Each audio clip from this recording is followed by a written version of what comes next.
The security guard almost didn't let him in. 17-year-old Tyler Mason stood at the entrance of the Chicago Civic Center, clutching a crumpled audition flyer he'd found blowing down Michigan Avenue 3 days earlier. His clothes hadn't been washed in a week. His hair was matted from sleeping in doorways, and the soles of his sneakers were so worn that you could see his socks through the holes. But there was something in his eyes that made the guard step aside and let him pass. Nobody in that auditorium could have predicted that this forgotten teenager was about to deliver the most emotionally devastating performance in the show's 15-year history. Tyler's story began in the suburbs of Cleveland, Ohio, where he lived with his mother, Sarah, in a small house on Maple Street. Sarah Mason was a single mother who worked double shifts at the local diner, but she always made time for Tyler. Every night before bed, she would sing him old folk songs and classic rock ballads, her voice filling their modest home with warmth and love. Tyler inherited his mother's gift for music. Even as a small child, he could hum melodies perfectly after hearing them just once. By age 10, he was writing his own songs, scribbling lyrics in old-school notebooks while his mother worked her evening shift. Sarah would find these notebooks filled with words that seemed too wise for such a young boy, lyrics that spoke of hope and heartbreak in equal measure. But life has a way of testing even the strongest bonds. When Tyler was 15, Sarah was diagnosed with stage 4 pancreatic cancer. The medical bills came flooding in like a tsunami, drowning their small savings and forcing Sarah to quit her job. Tyler watched helplessly as his vibrant, singing mother grew weaker with each passing day. Sarah fought for 8 months. 8 months of chemotherapy that left her too weak to sing. 8 months of watching Tyler try to hold their world together by working part-time jobs after school. 8 months of medical appointments that ate away at their hope. On a cold February morning, Sarah passed away peacefully in her sleep, leaving Tyler completely alone at 16 years old, with no relatives willing to take him in and mounting debt from his mother's medical treatment. Tyler lost the house within 3 months. The foster care system was overwhelmed, and at his age, he was considered a difficult placement.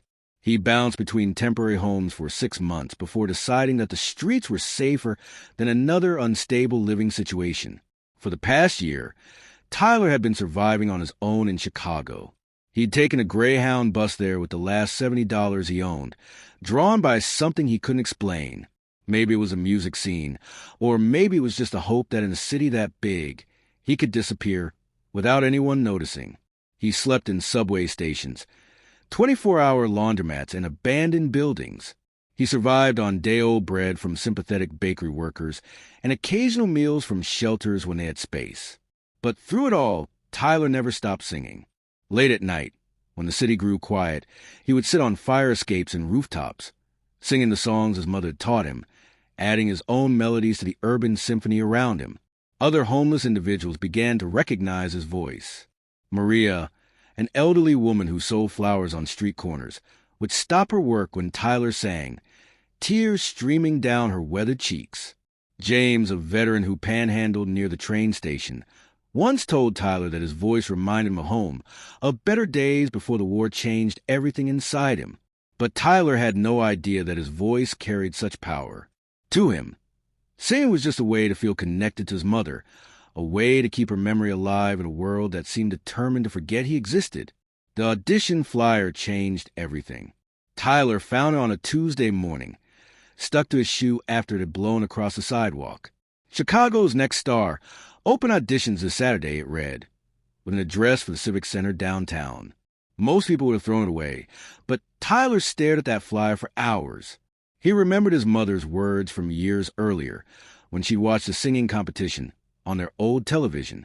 "Tyler, honey," she'd said, "someday you're going to touch people's hearts with that voice of yours. Music has power, baby. Real power to heal and hope and change things." Tyler had dismissed those words as a mother's bias, but holding that flyer, he felt something stir inside him. It wasn't hope exactly, but it wasn't despair either. It was possibility. The morning of the audition, Tyler used the bathroom at a McDonald's to wash his face and hands as best he could.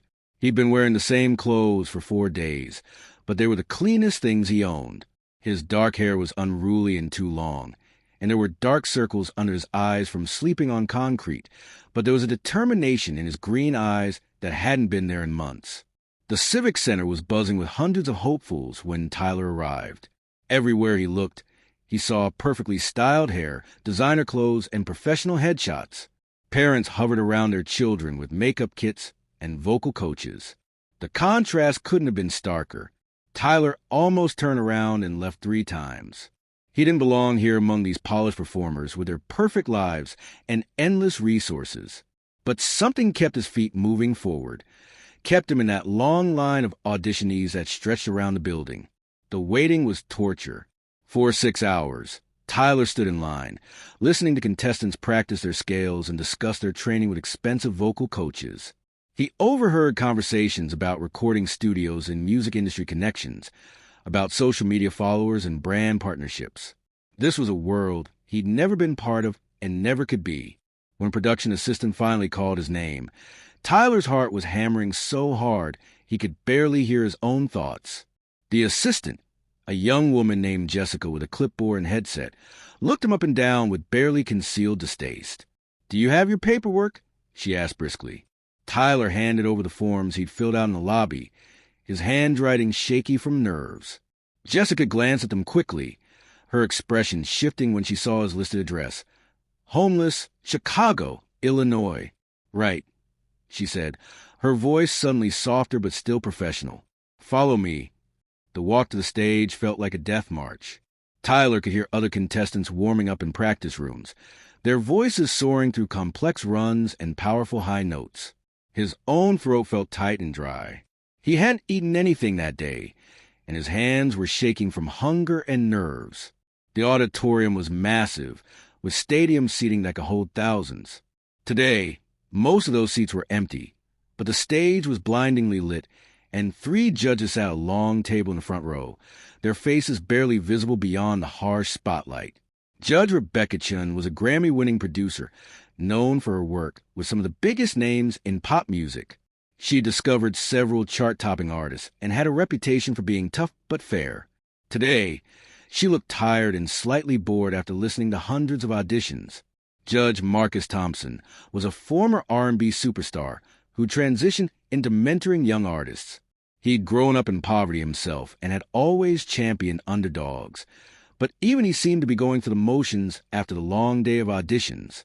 Judge Amanda Foster was the newest addition to the panel, a country music sensation who'd built her career on authentic storytelling and emotional connection. She was known for her ability to spot genuine talent beneath rough exteriors, but she too looked ready for the day to end. When Tyler walked onto that stage, the judges barely looked up. They were checking their phones, shuffling through paperwork, and whispering to production assistants. This was audition number 847 of a very long day, and they'd already heard everything from opera to death metal to experimental jazz fusion.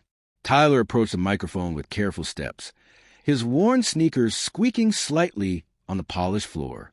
The stage was bigger than any space he'd ever been in, and the lights were so bright he could barely make out the judges' faces. "Name?" Rebecca Chin asked without looking up from her phone.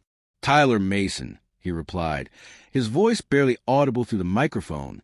"And what will you be singing for us today, Tyler?" Marcus Thompson asked, still reviewing notes from previous auditions. Tyler cleared his throat. "I'm going to sing Hallelujah by Leonard Cohen." Amanda Foster finally looked up at this, a slight frown crossing her face. It was one of the most overdone audition songs in the business, attempted by countless hopefuls who rarely understood its complexity. She'd heard at least 15 versions of it that day alone, each more generic than the last. "Original choice," she muttered sarcastically, earning quiet chuckles from the production crew. Tyler didn't hear the sarcasm. He was too busy trying to calm his racing heart and remember why he was there. He closed his eyes and thought of his mother, of those nights when she would sing him to sleep, of the promise he'd made to her grave that he would honor her memory by using the gift she'd given him. When Tyler opened his mouth and the first note emerged, everything changed. His voice was unlike anything the judges had heard that day, or perhaps ever. It wasn't technically perfect.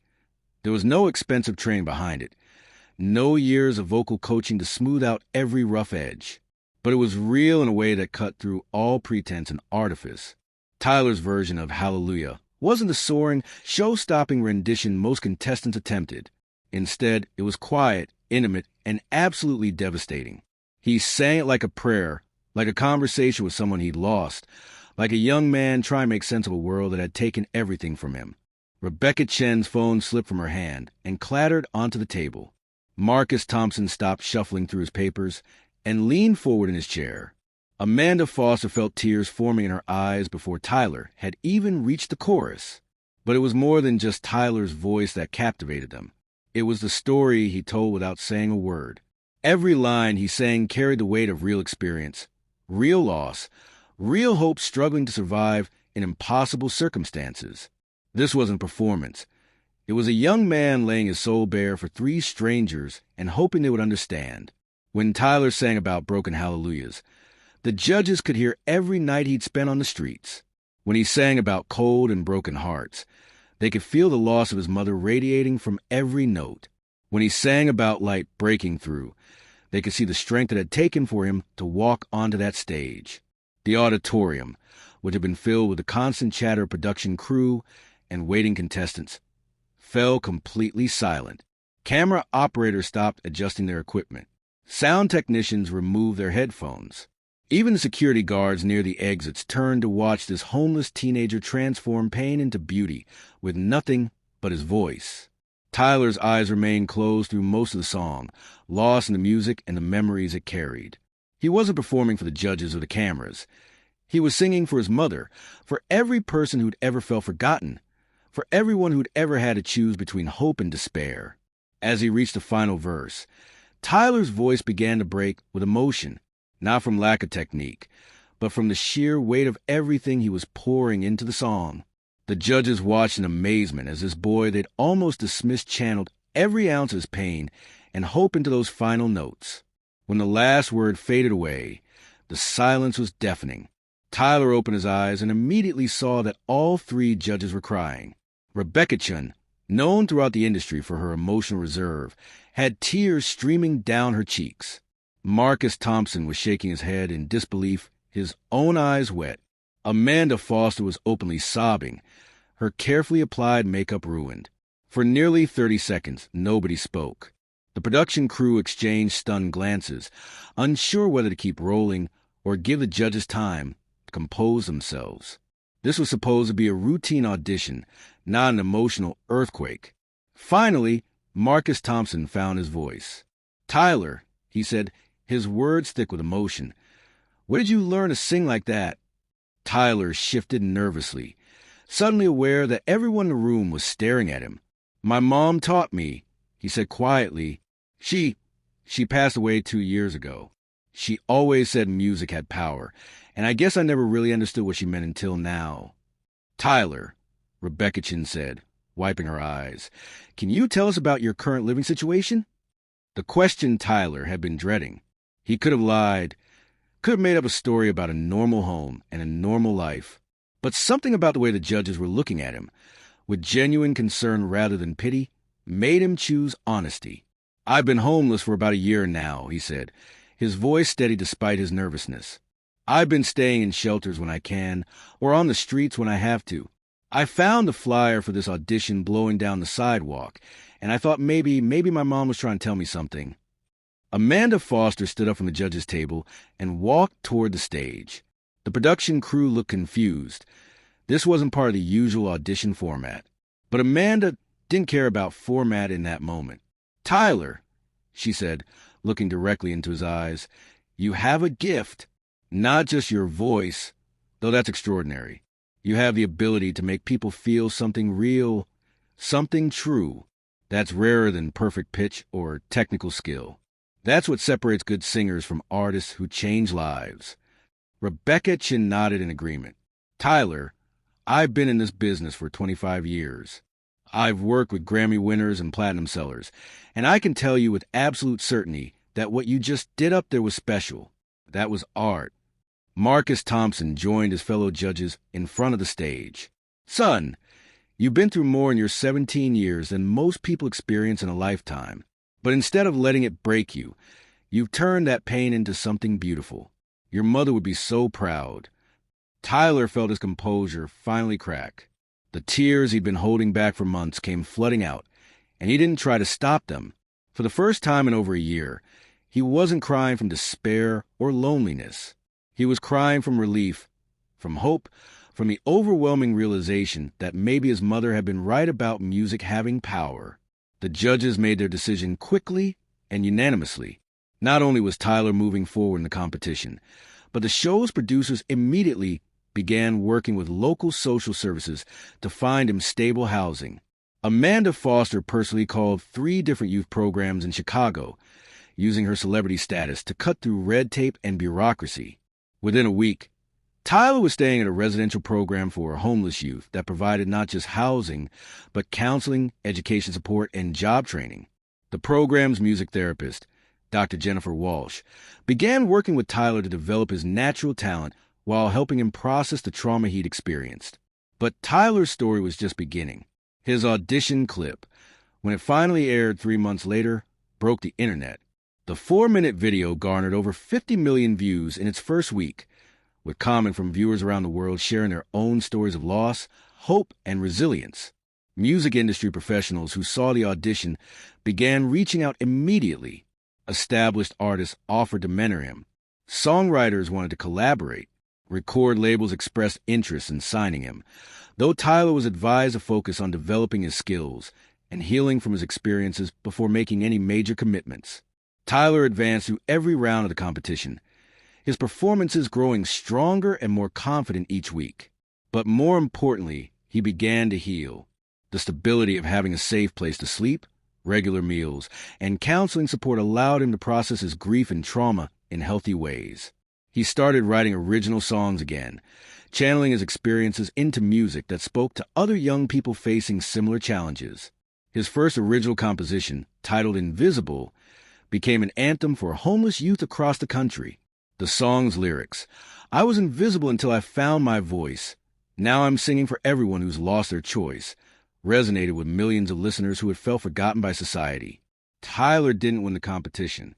He finished in 3rd place. But by then, winning had become secondary to the platform he'd gained to help others. He used his newfound fame to advocate for homeless youth, partnering with organizations to raise awareness and funds for programs that provided support beyond just shelter. His debut album, recorded 2 years later, debuted at #1 on the charts. But Tyler never forgot where he came from. A portion of every album sale went to homeless youth programs, and he regularly performed at shelters and community centers, often bringing other successful artists with him to shine light on forgotten communities. 5 years after that life-changing audition, Tyler returned to the Civic Center in Chicago for a special concert benefiting homeless youth services. As he walked onto that same stage where his life had changed forever, he carried with him a framed photo of his mother, Sarah, along with letters from dozens of young people who told him his music had saved their lives. In his opening remarks that night, Tyler told a sold-out crowd, "5 years ago, I walked onto the stage with nothing but pain and hope in equal measure. I was invisible to most of the world, just another statistic in a system that had given up on me. But my mother taught me that music has power, the power to heal, to hope, and to remind us that every person has value, even when they can't see it themselves."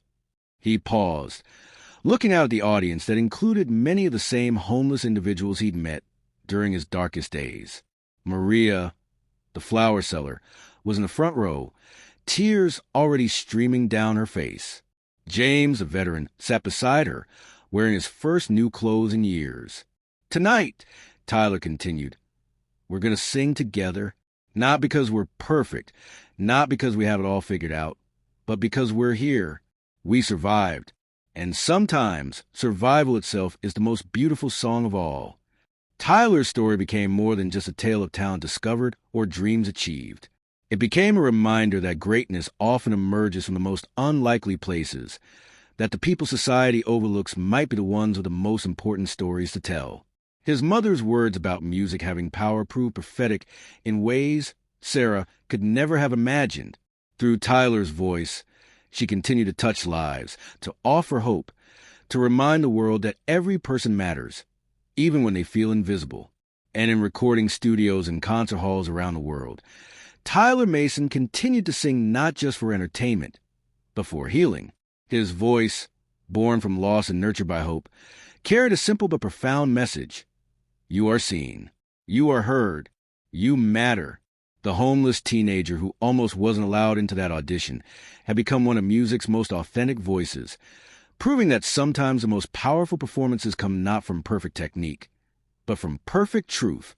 In choosing to be vulnerable on that stage, Tyler had given the world permission to see beauty in brokenness, strength in struggle, and hope in the most unexpected places.